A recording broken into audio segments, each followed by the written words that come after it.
Today you are going to multiply and divide expressions that are in scientific notation. We're going to start with an easy one. So if we have 4 times 10 to the power of 2 times 5 times 10 to the power of 2, that means we have 400 times 500. 4 times 5 is 20, and then we'd have the 4 zeros at the end because we have these 2 zeros and these 2 zeros. Okay, so that would be the same as 2 times 10 to the power of 5, because if our decimal's here, we'd have to move it 5 this way. Now, you could do 4 times 5 to get 20, and then you could add your exponents. 2 plus 2 is 4, okay? But, let's see, I'm going to add an extra line here. If we have 2 times 10 to the power of 4, oops, not 2, I meant 20. 20 times 10 to the power of 4, this is not in scientific notation because we need to have a decimal after that first non-zero digit, so after the 2. So, if there were 4 zeros after the 20, but we're moving the decimal here, we'd have to also consider this extra digit here, which changes the exponent of 4 to a 5. That doesn't make sense yet. We'll do another example, and eventually it's going to click. Okay, so let's say we have this example.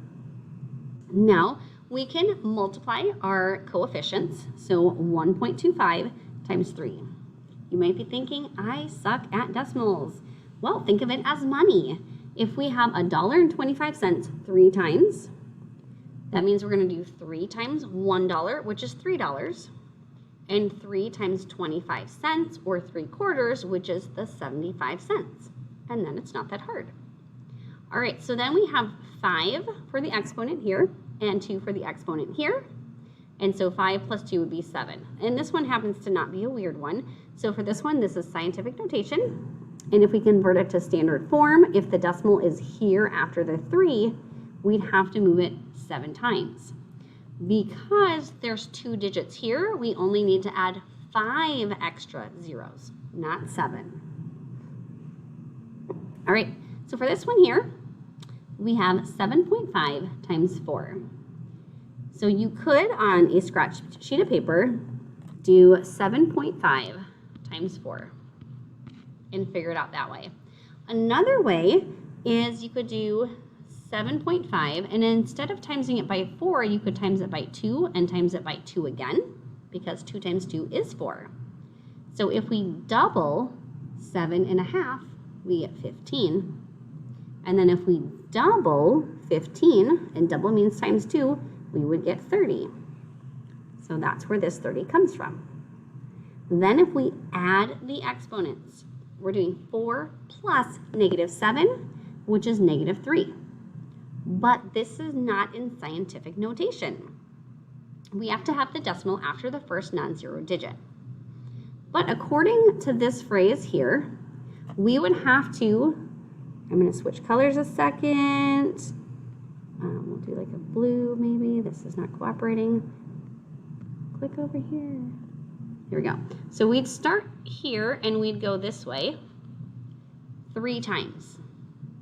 But if instead we're starting here, we kind of get to cheat a little bit because we're already further in that direction. So we're going to have to jump less times or move to the left less times. So the exponent is decreasing 2 times.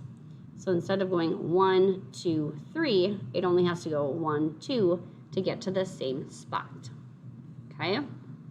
And then if we convert it to standard form, we'd put that 0 here, decimals here with a 0, but we don't need this extra 0 at the end. Okay?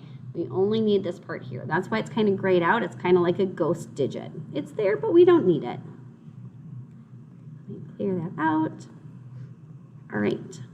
So for this one, we have all of this stuff inside the parentheses 2 times. So I copied it 2 separate times. So we're going to do 4 times 4, which you could also just use this exponent here for the 4 to the power of 2, and that gives us our 16. Then if you wrote it out, you could do 3 plus 3 for your exponents, Or over here, you could do 3 times 2 because those exponents are kissing each other, so that means you're going to multiply them. Okay, either way, you're going to get an exponent of 6. So this is the same expression, but 16, we can't have that for scientific notation. So we're going to put the decimal after the 1.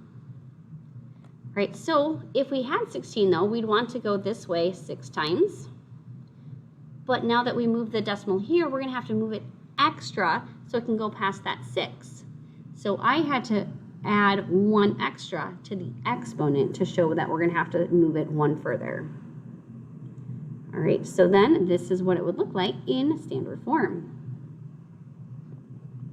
All right, now let's do a few with division. All right, so here is one path to get to the answer. So 20 times 10 to the power of 3 is the same as 20,000. 5 times 10 to the power of 2 is 500. And if we divided that, we would get 40. You could also do 20 divided by 5 to get the 4.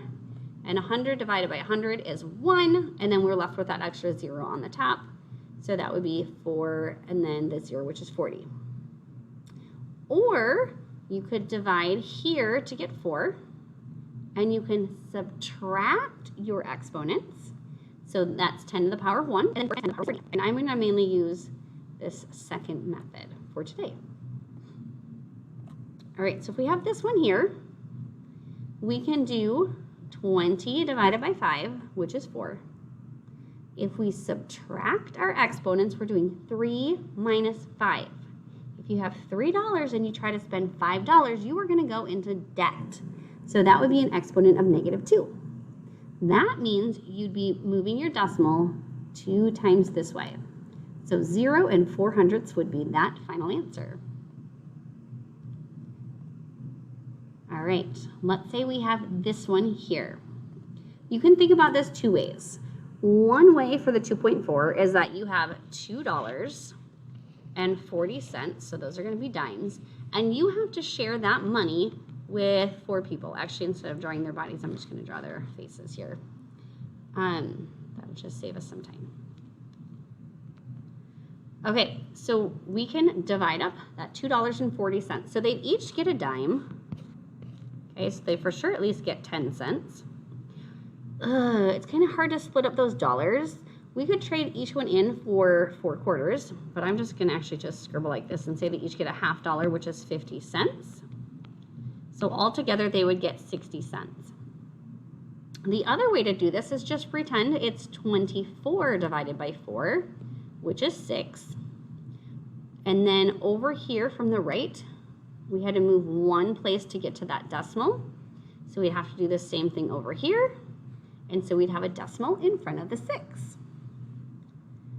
All right, so this is our answer, but this is not in scientific notation. We cannot have a 0 before the decimal.